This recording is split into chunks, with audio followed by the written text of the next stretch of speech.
Like, between the two of you, who scored the better goal? Shawal, of course. Yeah, Come on. That's not even a debate, bro. The You distance sure that or was not? traveled, the touch that he took. I have to agree with Hariss. I think my one is the best goal. Wow. Because I myself keep on watching that goal. Sometimes This goal, his son, his grandson, everybody can watch. And they will agree.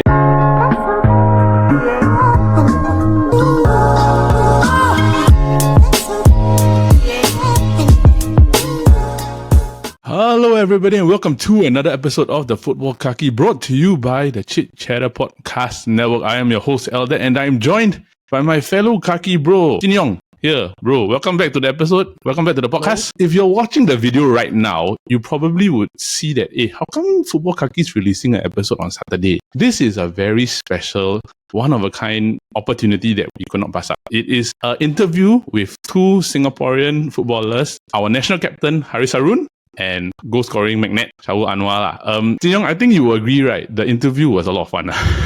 Yeah, time passed so quickly, man. And yeah, so dude, like it was so funny. much fun. Yeah. Hariss, he just exudes this like confidence, right? Yeah, and you can see that there's a reason why he's the captain and like the midfield enforcer kind. Yeah, correct. He's so confident and like he knows how to like put himself across. Shawal is like, he's just cool, calm. Yeah, modest, chill. very modest. Very modest, very kind, but has a certain confidence, as you can see from the episode. Yeah, you watch the episode, then you guys will understand. Yes, so yes. I'm so glad that we had this opportunity to do this.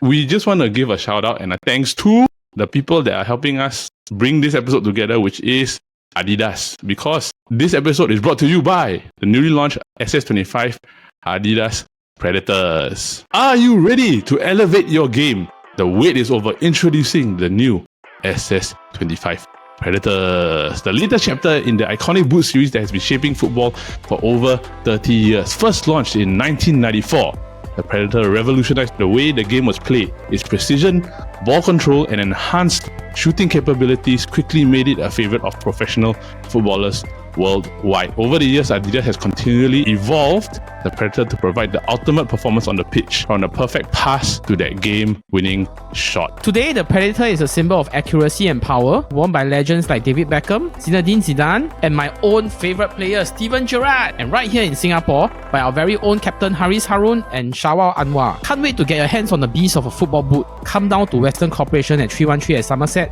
and Adidas stores where you can try out the boots for yourself. Unleash your goal-scoring instincts and take your game to new heights with the Adidas Predator, a boot built for champions. The SS25 Predator, available now at Adidas stores and Western Corporation. Now, on to the episode with Hariss Harun and Shawal Anuar. Okay, hello everybody. Welcome to another episode of the Football Kaki, brought to you by the Chit Chatter Podcast Network and the newly launched SS25 Adidas Predators. Today, on this episode, we have two very special, incredible local Singaporean Adidas athletes joining us for the podcast. First up, captain of both the Lion City Sailors and the Singapore national team, a versatile player known for his leadership and playmaking ability, who was Singapore's youngest ever debutant at just 16 years old. This man is so versatile in the positions he plays, he will make James Milner look like a novice. We have Singapore's very own captain, Hariss Harun. Woo! Hey guys, hey. Hello. Hey, thanks for having me, man. And also on the podcast, we have a man who is known for terrifying goalkeepers, including the Tottenham Hotspur one, a rapid forward and a goal magnet for the Lion City Sailors and Singapore national team, Mr. Shawal Anuar. Hello boys, welcome to the Football Kaki. I'm so glad to have you guys here. Pleasure, man. Thanks for having us. No worries. How have you been over the past weekend or so? Good, because we just won the game yesterday. Yeah. Shawal must be a bit more tired because he played longer than me. So, but nevertheless, it's been a good week to end the week with a win. You taken off because of bad performance or because you're older already? No, I came on. I played on. I played 3 days ago, and we played on a hard artificial turf. Shawal got an off day then, so he has to work on the weekend. So I got a half day on the weekend. You see. But honestly, I ask you, right, like, because you're getting older, would you prefer playing a full 90 and then resting up, or would you prefer like playing as much as you can? I think when you get older, it really depends. You need to listen to your body at times. Obviously, you want to play every game, every minute, but nowadays with the game, they have you're allowed 5 subs and so on. So I think the role of everybody in the team is very, very important. Agreed. Shawal, how about you? Do you prefer playing the full 90 or would you rather as many minutes as you play? So 2 games in 3 days not a problem for you. No, I think at my age now, I think 1 full game is enough, and then after that, come on from the bench is good for me. Yeah. But not like 2 games full. I don't think my muscle will take it anymore. So the recovery is equally as important as the performance. Yeah. Hey, but speaking of the match yesterday, you guys won 4-1 against Tanjung Pagar. Congratulations, by the way. Thank you. Dominant performance, right? So now we're coming towards the tail end of the season, right? How do you guys feel about your title challenge this year? I think it's a nice position to be in this season. I mean, in this stage of the season. Yeah. But the last time we played 4-round season, we were leading for most of the season, and then midway through the 3rd round or towards the 4th round, we kind of lost the title. There was a point of time where we lost 4 games in a row. A lot of things were happening within the team, so it wasn't ideal. So that experience, I think, is still with us. We are very careful not to get ahead of us. This early or even at this stage of the season, if the points lead that we have, or even with the game in hand that we have, we don't want to take anything for granted. We're going to take each game as it comes. Of course, we are still involved in the ACL too. So I think it's important that we take each game as it comes. So right now, the next game they're playing will be away in Thailand in the round of 16. Yes. So we focus on that before we come back for the Singapore Cup. So I think the key thing is to take it a game at a time. My first experience to be at the top of the table. Yeah. So before this, all the clubs that I play, we didn't reach to this stage.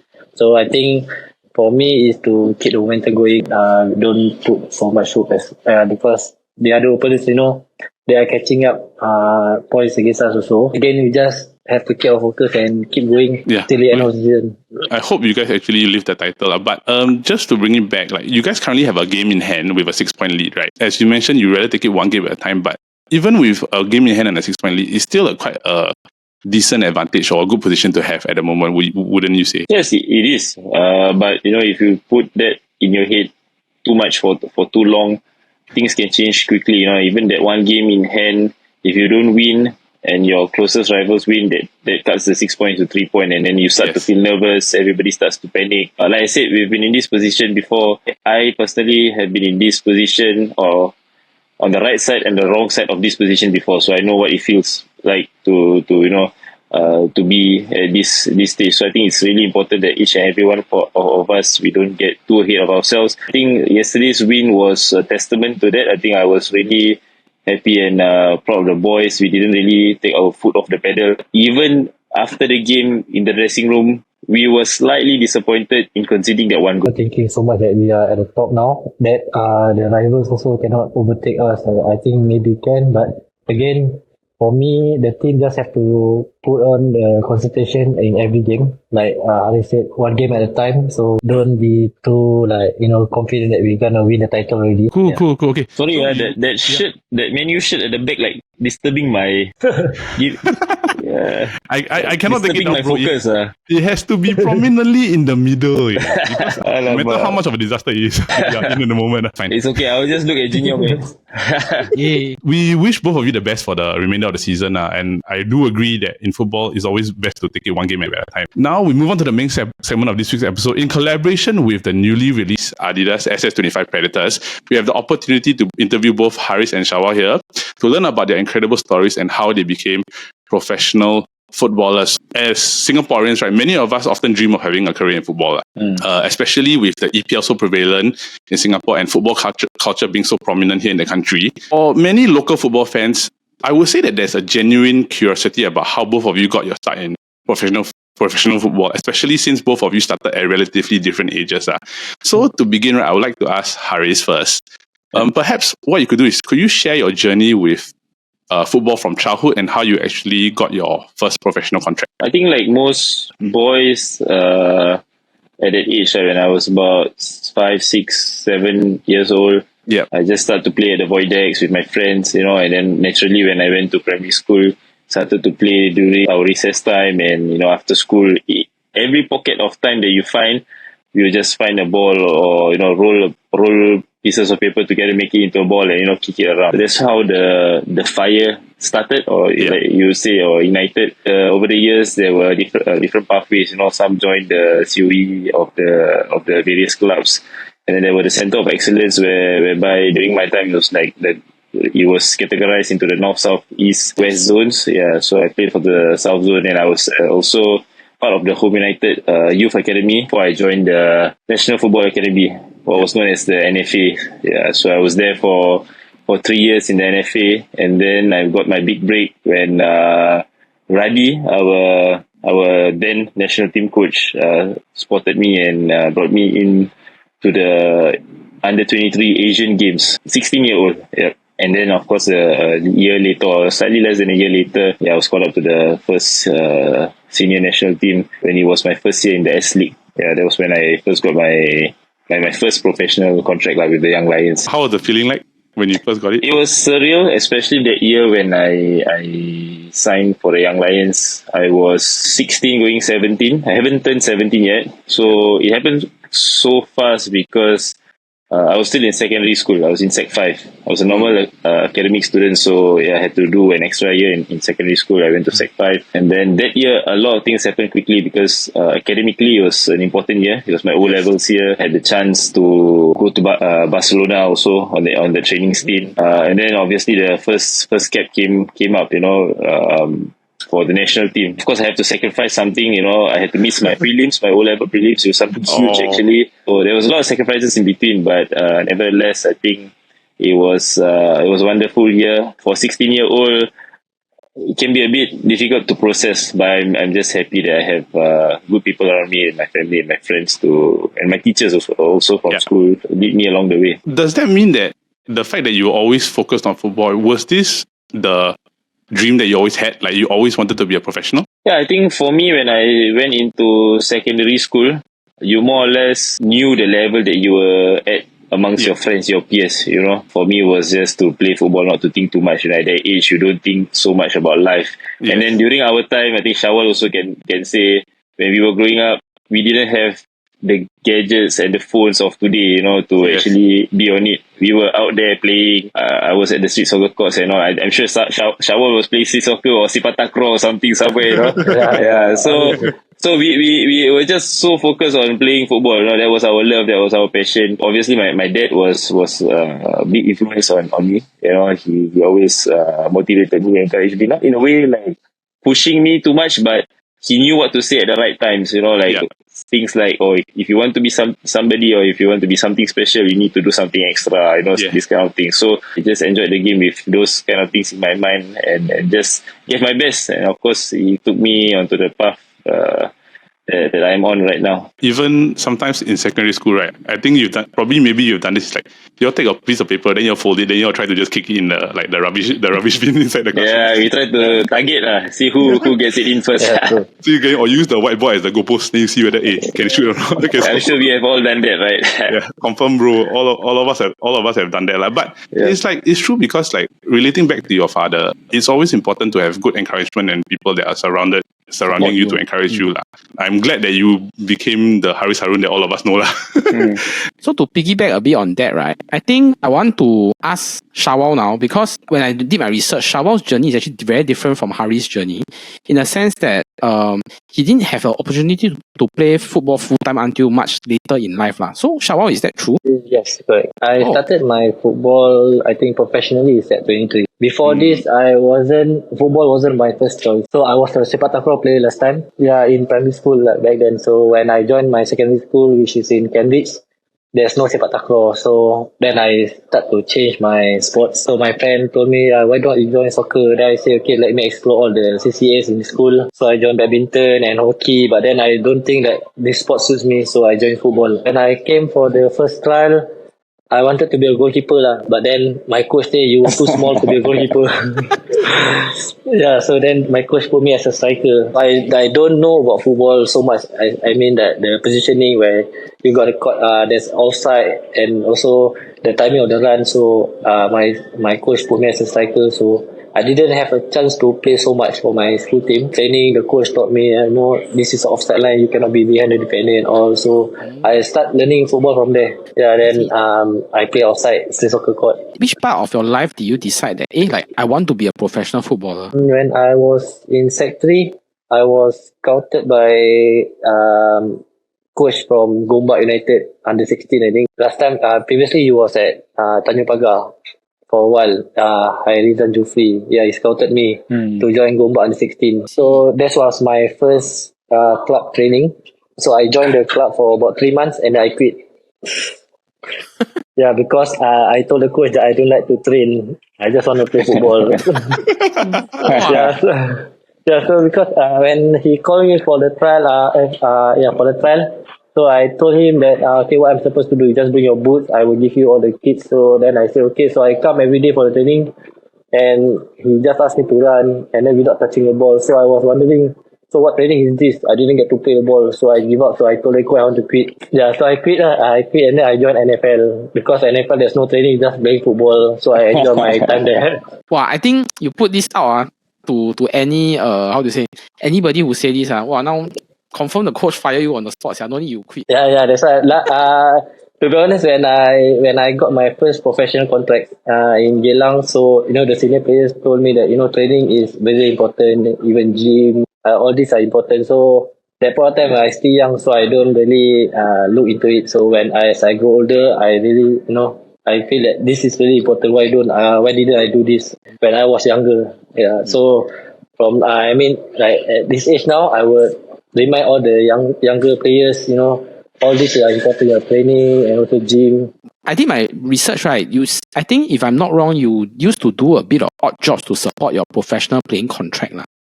Your professional playing career. So I just like to invite you to share a bit of insight about what kind of odd jobs you do, and then how does it support your playing career? I work last time as a cleaner, cleaning glass panels in the mall, and also I send kids scooter to houses where people making order online. So after my job, then I will play football. For social league, they have a friendly game. Then they text me. Then I say, hey, I'm working now. What time is your game? They say, it's at 8. So I end my work at 5. I went home, take my stuff, and then I went for a game. It's so every day there's a match at night. Last time there used to be a Turf City at Bukit Timah. So there's always a night game. So every time after I will just go down and play. And the next day I work. So every day my routine is just like that, work and play football. So that's how I practice my football That's how my training is actually. Do you have a hard time balancing working and football? Do you get too tired, or do you get what they call it, mental health kind of thing now? For me, not so much on the mental health, but then just my body, I play sometimes that day I can play 2 games. One game is at 7:30 and then another game is at 11. So I just stay up for 2 games in one night. So the next day I work and then it's been very tiring for me. So sometimes I just go back halfway. I told my manager that I cannot work today.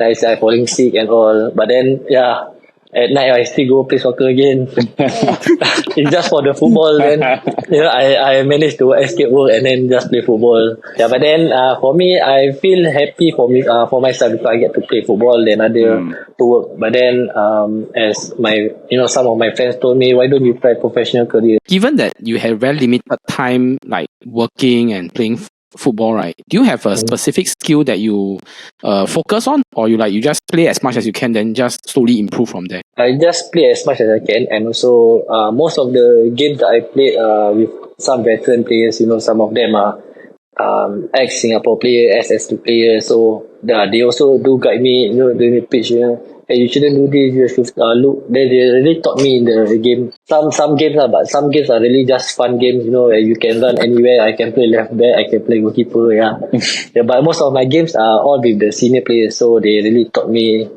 some experience that they have, and also the things that they taught me are useful to me up till now, that I still, bring it with me whenever I play football. So, as a follow-up question, right, because we are talking about skills, I at first wanted to ask Shawal, ever since you started playing football, is it you just want to be a striker? Because most of us, right, I know Elder and me, when we play football, right, we want to be striker one, but always the skillful people get to play striker. No, different. You want to play striker, I just want to hit the ball as high as possible. Yeah, when we are young, we are like that. We want to hit the ball as hard as we can. For me, I didn't want to play as a striker lah. I'm not a striker. Goal scoring player or what. But I like to play in the midfield because I just love to run.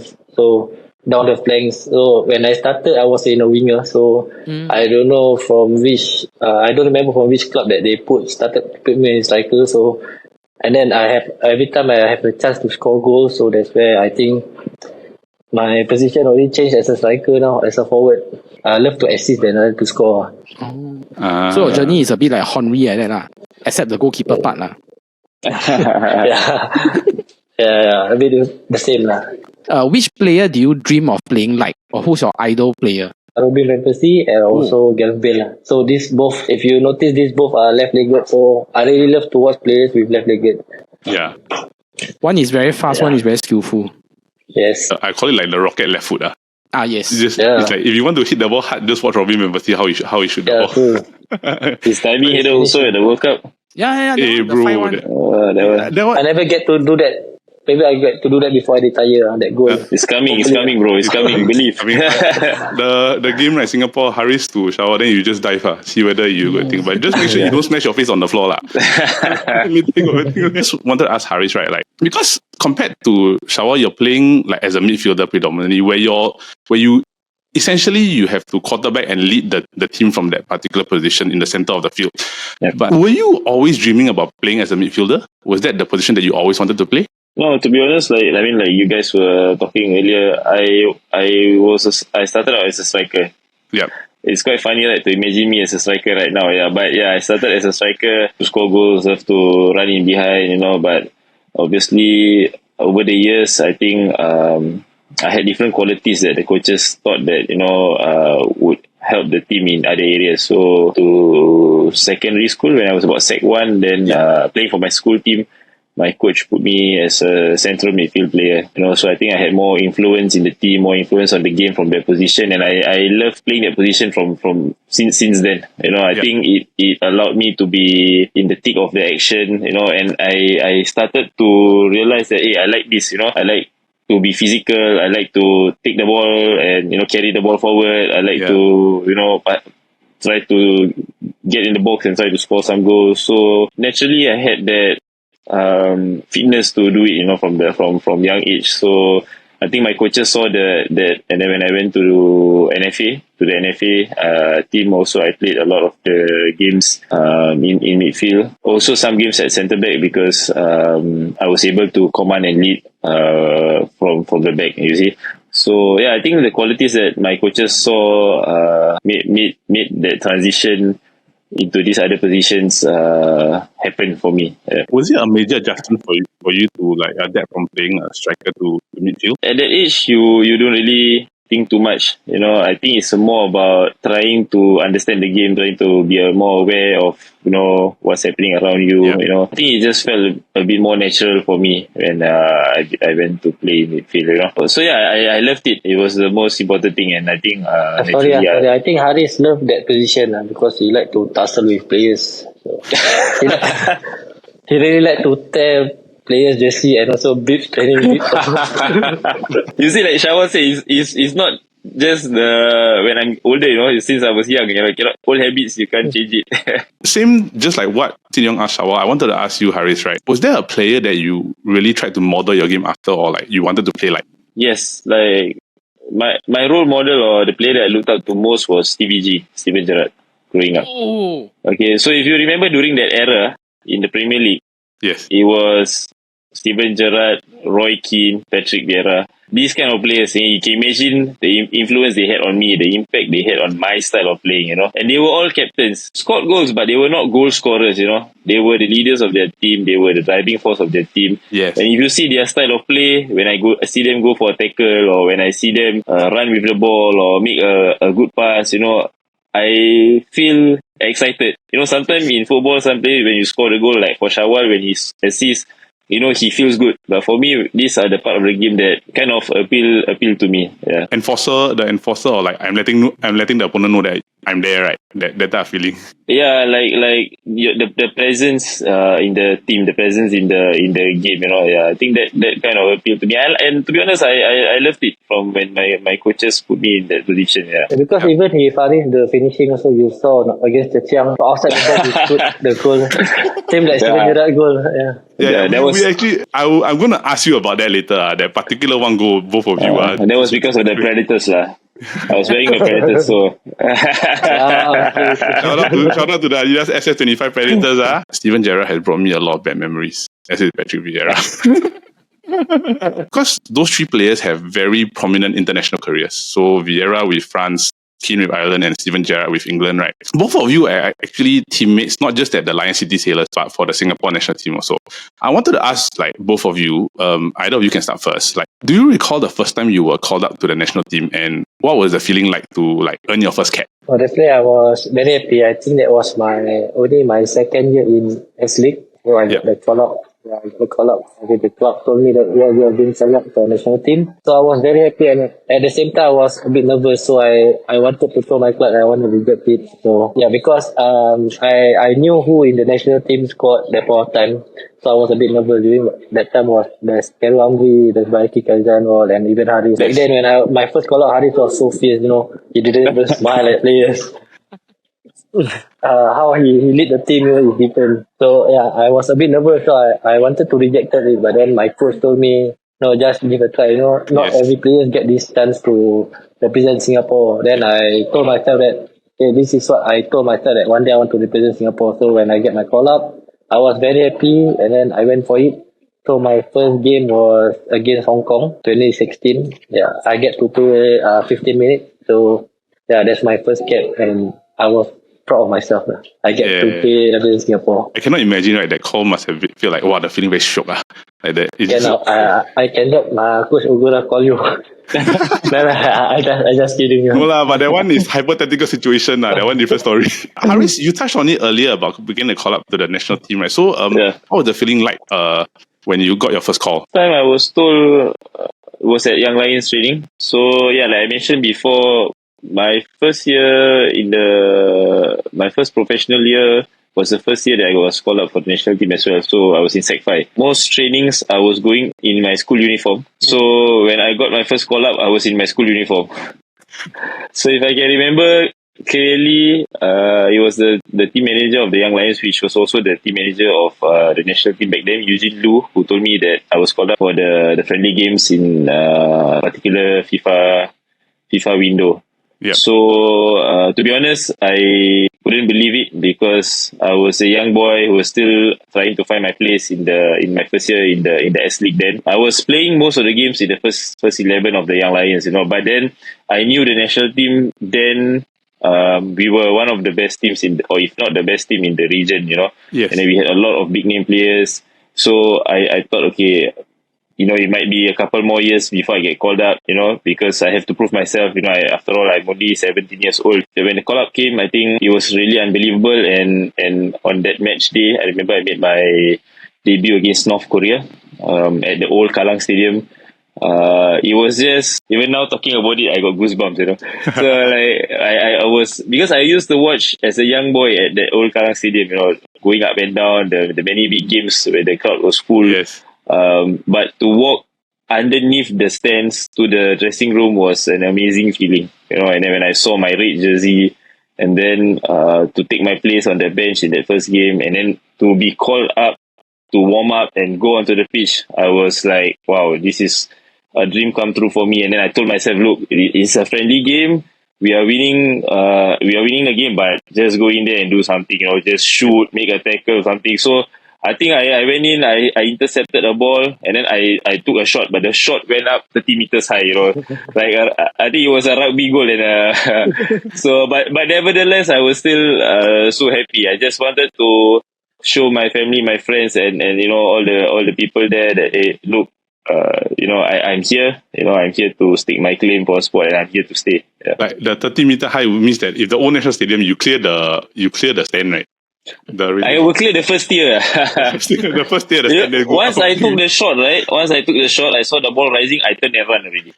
Yeah. So And then I didn't bother to look at my teammates because I could have made a simple pass. Yeah. But I probably would have got scolded, right? So I just turned and run, took my position again. Nothing beats the old National Stadium atmosphere, bro. Yeah, Really. it was electrifying, man. That stadium, yeah. Used to do the foot rumble last time in the stadium. Oh, yeah. Oh, The whole stadium will be shaking, man. Shaking like one earthquake. Yeah. Like, speaking of Singapore, you both recently played in the latest iteration of the ASEAN Cup, which is the Mitsubishi Electric Cup. And Singapore really made it quite far into the tournament, going all the way to the semi-final. So, although we didn't come away with the win, would you be able to share your thoughts on how the team performed during the tournament and like how do you feel about the kind of support you guys received during the tournament from the Singapore fans? It was an amazing tournament in terms of the performance that the team gave and the support from the stands, from the fans, The first win always does wonders. It was not a perfect team performance, but we got the points. Of course, we settled some nerves by getting the second win. But that third game against Thailand at home, I think that was something that endeared the team to the nation, to everyone in the stadium. It was amazing. I didn't play in that game because of injury, so I was in the stands. And that was the first time I was in the stands for a big game with such a big crowd. So I actually witnessed the magic from the outside. Most of the time I'm playing and then, it's already an amazing feeling to be playing and then have a full stadium and all that, right? But I witnessed that support from outside. But that was also because of the boys on the pitch, the way they were playing, the way they were confident against a top team like Thailand. And the fans became confident. The fans became so proud and supportive of these boys. So I think it takes, like the saying goes, it takes two hands to clap, right? Yeah. So I think from then on, the boys could really feel the support from the stands, and then they gave the boys so much confidence to get that semi-final spot. And of course, we all know in the semi-final, it's a game of football. It can go two ways. Despite our best efforts, it wasn't enough. But I think, like you said, generally, it is something that we can take away from this tournament and build on for the future. Things are amazing. Before the game and also after the game, they keep cheering for us and also they keep motivating us, to keep going for every game. So for me, I played, I think, most of the games. Whether I start or maybe start in, but I always give the best. And also the team, the young, especially we have a young squad. And, Yes.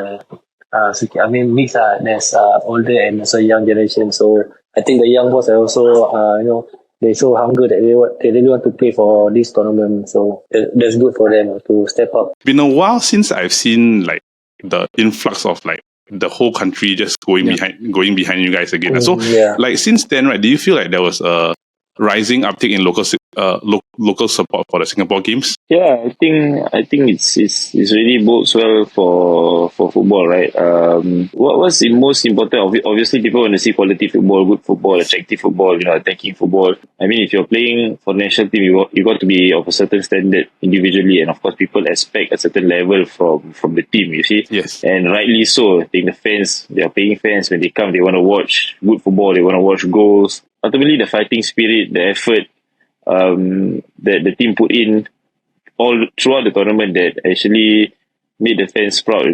Obviously everybody wants to win. We are disappointed that we didn't go to the final and win it in the end. But if you lost to a better team, and there are better teams out there, I think there's no shame in losing. We just got to put our hands up, go back to the drawing block, go back to the training ground, and try to be better players and better team. Some things in life, and especially so in football, doesn't change. The values, you got to put in the effort, you got to run, you got to fight for each other. The discipline, the desire, each and every individual is very, very important. So in this team, we saw that in this campaign. I played 4 games in this campaign, and it was an eye-opener in the sense that from the outside looking in at times, I saw how much fire the boys had, and I have to give credit to Coach Ogura as well, because I think since the day that he came in, he demanded a lot from the team. I feel that is the right way, because as professional players, you need to hold yourself to certain levels, certain responsibilities. You got to be accountable for your own performances. So I think the boys, credit to them as well. They took to that, and we saw what we saw. So, but now I think the harder part is to maintain this and to improve. That's something that we have to challenge ourselves. There's no point we talk about the past for the next 5 to 10 years. We have to make the next 5 to 10 years. Yes. Hey, since we are on this topic of the Mitsubishi Electric Cup, right? I think I'll be doing Shawal a disservice if I don't talk about his screamer against Thailand. Yeah. So, but this time around, I just want to ask him, like, the Thailand goal, right? Could you talk us through, like, how the goal came about? Do you, like, plan to do it, or, like, the ball hit your feet and it just felt so right, or how, and what was going through your head? I think I didn't plan to score that goal also. So every time, to be honest, like I have to credit to Izwan. So every game he was just told me, when he get the ball, just run. Whether the ball finds me or not, you just run. Just make the run. We were defending a attack from Thailand. So the moment Izwan catch the ball, I look at him and I make that run. And when I look up, the ball was, the ball was chasing me, not I'm chasing the ball. So that's why I take the touch. And then I did a bit of glance. I saw the goalkeeper was standing in the near post. So my instinct was just take a shot to the far post. So, and when the ball went in, and I hear the crowd cheering goal, and I went celebrate at the sideline, and I even asked Hariss, because I think Hariss and Hamni came to me. So I was asking them, how did I score? So I myself, I don't believe it. Yeah. So to add on to that, I mean, like I mentioned, I wasn't in the match day squad for that, so I was in the stands. Yeah. And I had a perfect view of that goal. I was at the corner flag from where he scored. So when he took that ball down, I was already standing up. Okay, normally Shawal, knowing him from trainings and games, he would try to get in the box and get a shot. But when he struck that ball just outside, on his second touch, I was like, oh man, this must be the goal of the tournament. If there is one guy in Singapore football who can bring down a ball that far, that high, is Shawal Anuar. Nobody else in Singapore football can do that. Sometimes it's just a lucky touch, bro. No. I've seen him do that too many times, bro. It's not lucky. There is no way, right? From watching a lot of football, there's no way that touch is lucky, bro. That is skill. No. Yeah, so I've seen him bring those balls down countless times, man. If Shawal's goal, right, that goal against Thailand was like Suarez against Norwich, right? I want to circle back to just now. Eldad promised Hariss the question he will ask, which is the Gerrard-esque goal against Myanmar. I also just want to ask Hariss, like, when you receive the ball, do you instantly know that, there's a space that I'm going to shoot there? I was still young, then. Hey, come on, lah.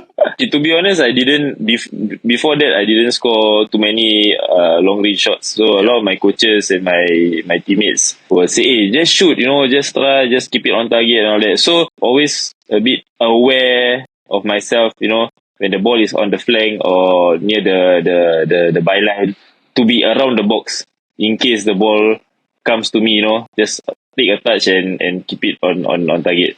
So when Faris Ramli crossed that ball, slight deflection, I had to adjust myself. I just took one touch and just hit it, pick my body down. Because when you lean back, the ball is definitely going to go high, right? So I tried to keep my stance down, and when I looked up, it was already flying into the net. That was technique, bro. Technique. Yeah. Genuine question, right? Like, between the two of you, who scored the better goal? Shawal, of course. Yeah, Come on. That's not even a debate, bro. That's not even a debate. The distance that ball traveled, the touch that he took. I have to agree with Hariss. I think my one is the best goal. Because I myself keep on watching that goal. Sometimes This goal, his son, his grandson, everybody can watch. And they will agree, Just want to ask one last question before we go into the part about the Adidas part. For both of you, which is the most difficult opponent on the international stage that you have played against? I think it will be Argentina. Argentina, when we played the friendly against them back in 2016 or 17, I can't remember clearly. But yeah, when we played at the national stadium against Argentina, obviously Messi didn't come because of various reasons, I think. But Messi still they had. Yeah. No. The Singapore Messi. Yeah, but it has to be Argentina. They still had Di Maria. They had some big name players, and it was so tough to play against them. Yeah. For me, Saudi Arabia. I think at them was World Cup qualifiers. So I was playing a cycle. I couldn't get into the box with the ball also. So, but I got one chance that I hit the post. For me, that's the toughest opponent for me. So leading into the Adidas question, right? Because we get to speak to you all because of Adidas. How does it feel to be a professional footballer and be supported by a brand like Adidas? Well, Adidas, I think they support athletes at all levels, So, and they always give us the confidence, in tough times, in good times, to go out there and pursue what we need to pursue. So we are given everything that we need, like a tournament like the AFF. We didn't need to worry about anything, even the boots, comfort of the boots gives us so much confidence, just to go out there and do our stuff. They really play a huge and important role for us. For me, they provide the gears for me to be ready for game. And also in training, I think the boots that really help footballers to give their very best in the pitch. Okay, so I'm asking this because this is my dream. My dream is that one day, no matter what brand can support me and send me free stuff like free shoes, free shirt, and all this. So I just want to ask both of you: is it like when you open your cupboard, it's full of Adidas apparels and Adidas stuff? Whoa. Most of my stuff are Adidas. Okay. Most of same. my stuff. Thanks to them. Yeah. Okay. My wardrobe are all my Adidas attire and apparels. Yeah. Favorite brand is actually Adidas. So I like my shoes, everything all Adidas. My first pair of boots was Predators. Okay. Yeah, my first pair of boots was Adidas. Oh yeah, your favorite team is also Adidas. Yeah, bro. That's why all the team I like all Adidas one. Given that the podcast is linked to the launch of the new Adidas SF25 Predator boots, right? We're gonna actually play some games with you guys. You up for it? Okay. Yeah, let's go. Yeah, okay. Let's go. All right. So, but before I get into the games, right? Do you all know of this website called transfermarket.com? Yep, heard about it. Okay, you heard about it, right? So Yeah. it can actually show both of your journeys as incredible footballers, right? And the market value of both of you. So if you want to make a guess, right? Who do you think among the two of you has a higher market value in the transfer market? Hariss. Shawal. Shawal. Hariss Shawal. No, You want to I guess? say Hariss. For me, Shawal, because of the goals and assists. Because naturally, attacking players and you score more, you assist more, your value is higher. Naturally, yeah. Yeah. For me, I think it's Hariss. Because Hariss played, overseas. He played in JDT before, so he come back and he's still a captain for the national team. The number of yellow cards I get in my career probably put the value down. Hey, but you'll be surprised, a lot of people that get yellow card, the transfer value also very high. Okay, then maybe my one will be higher. Yeah, Okay. I think it's Hariss. Okay, you want to guess how much? Probably I'm about 110. Shawal is probably about 180, 190. I don't know. Oh, maybe mine is about 90, 80,000. Then maybe Hariss 120. Shawal, your value is 150,000. 150,000. Yes, 150,000. Hariss, Hariss will yours? be more lah. Hariss is 125,000. Yeah, Half. normal. Yeah, goals give you value. I need to score more goals, man, from now till the end of the season. Hey, You can take a long shot range, Hariss. Value straight away 200. Yeah, If maybe Adidas, if maybe you're right, hearing this, I need more Predators. I'm just joking. Adidas gave me enough Predators, man. I need to score more goals.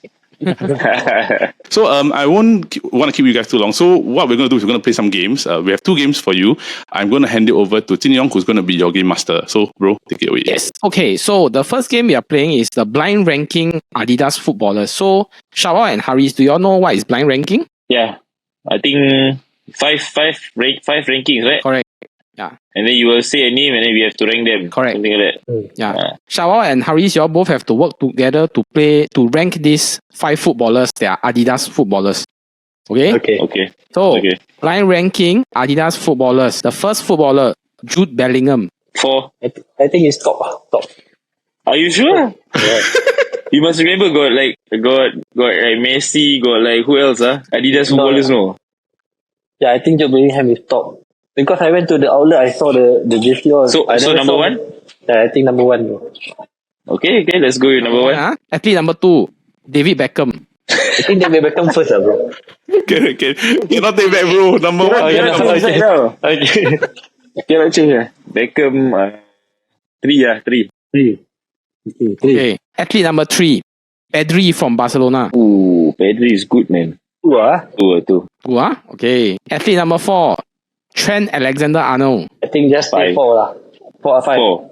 5 for me. 5. Trend 5. Okay, 5. Trend 5. Yeah. Okay. The last athlete, Andre Onana. Then Cannot change. 4, right? Yeah, cannot change already, bro. Right, this is the last one, right? Yeah, the last one, Yeah, 4. so I would say, except for the last two, I think it's quite a fair ranking lah. Okay lah, then stick to 4 lah. Just. Oh. Let him be at the 4th position lah. Good choice in putting Yeah. Jude at first lah, bro. Yeah. Yeah. So our second game is that Shawal and Hariss, you all both will take turns to create your 5-a-side. 5-a-side for Adidas players. Adidas players, Yeah, yes. yeah. Past and present or? Let's just do all lah. Past and present lah. I need one keeper behind, so I take Donnarumma Ooh. Okay. to defend my goal. I will go for Van der Sar. Yeah. Oh, okay. I know it's not the best team, but I will go for Van der Sar. Hey, Van der Sar. Van der Sar is Won a good. Champions League for me. I will go with Steven Gerrard, Zinedine Zidane, Kaka, Ooh. and Lionel Messi. Whoa. Wow. All out attack, man. Okay. Shawal? Okay, my one, I will take David Beckham. I need some crosser inside, so David Beckham, Robin Van Persie, Gareth Bale. yes, Gareth Bale, and of course up front myself. I need all my backup behind. I knew it. When he said he needs somebody to cross, I knew he was going to put himself there. You know? If both of you had your teams go head to head, right, who wins? I think mine will win lah. I want all out attack. Attack is the best form of defense, you know. I don't think, because I think I playing as a striker, so I think the defense I can pass through them lah. No.